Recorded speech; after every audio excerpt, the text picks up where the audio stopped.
Rumput laut merupakan salah satu sumber daya hayati yang sangat melimpah di perairan Indonesia dengan luas wilayah habitat sebesar 1,2 juta hektar terluas di dunia. Menurut data Kementerian Kelautan dan Perikanan, Sulawesi Selatan menduduki peringkat tertinggi produksi rumput laut selama 5 tahun berturut-turut.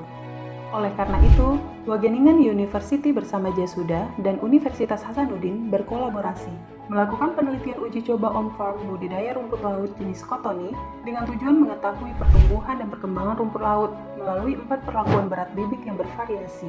Penelitian ini dilakukan pada 2 lokasi di Kabupaten Takalar, Sulawesi Selatan, yaitu tepatnya di Desa Ujung Baji dan Desa Aing Batu-Batu yang berjarak sekitar 28 km.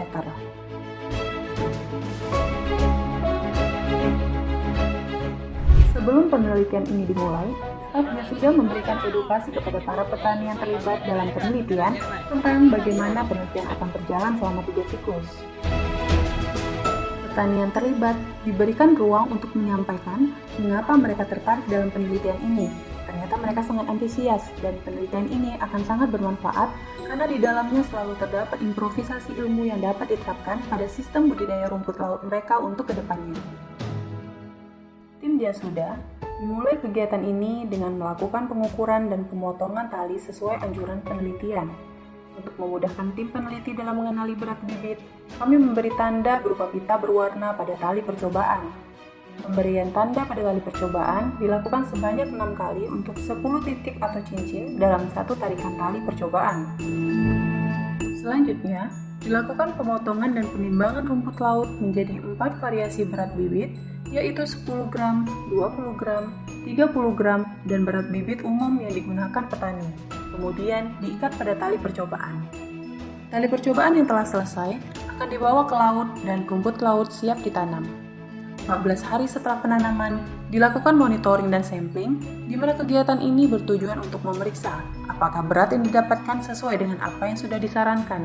Proses monitoring dan sampling dilakukan sebanyak 3 kali. Selama masa pertumbuhan, petani akan rutin melakukan pemeliharaan untuk menghindari kerusakan pada pertumbuhan rumput laut.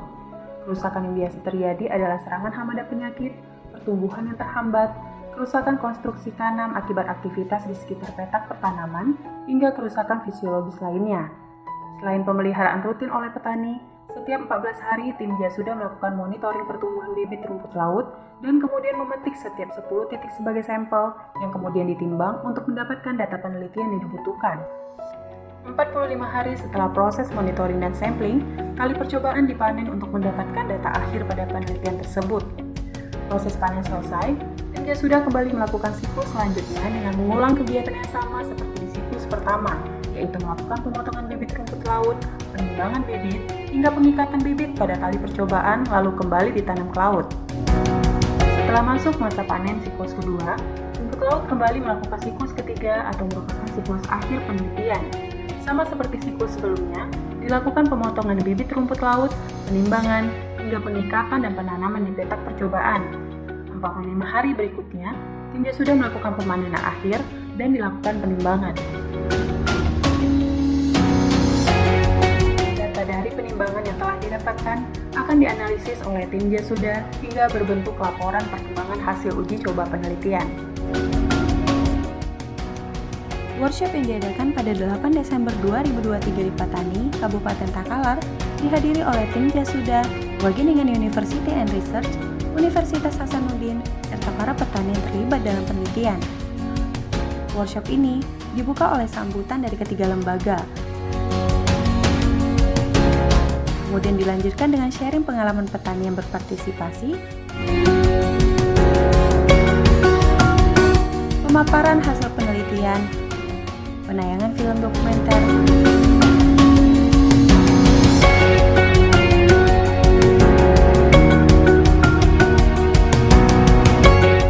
hingga rencana penelitian tahun 2024 mendatang. Selama penelitian berlangsung, salah seorang petani mengatakan bahwa penelitian ini sangat bermanfaat baginya karena menjadi ilmu baru bagi sistem budidayanya. Petani rumput laut dapat belajar bagaimana memilah bibit rumput laut yang sesuai dan memiliki kualitas yang baik. Saran dari petani, semoga kedepannya petani dapat diberikan metode budidaya rumput laut yang terbarukan agar dapat mengembangkan dan menginovasi proses budidaya rumput laut kedepannya. Ada kendala yang terjadi selama penelitian berlangsung, yaitu setelah melalui proses monitoring dan sampling, didapati bahwa ada pertumbuhan rumput laut yang kurang bagus. Oleh karena itu, petani memiliki solusi. Berarti untuk solusi cuaca saat ini, rata-rata petani itu memindahkan rumput lautnya ke lokasi dangkal yang dekat muara. Iya, bagus kalau dekat Karena muara. pertumbuhannya lebih bagus. Pertumbuhannya lebih bagus, terus kebersihannya juga ya. Penelitian yang berjalan dari bulan Mei hingga Oktober 2023 telah selesai. Dengan adanya penelitian ini, diharapkan dapat menjadi inovasi dan semangat baru bagi para petani rumput laut. Terima kasih kami ucapkan kepada para petani yang berpartisipasi pada penelitian ini. Terima kasih juga kami ucapkan kepada Wageningen University dan Universitas Hasanuddin yang menjadi mitra kami selama proses penelitian ini berlangsung hingga selesai.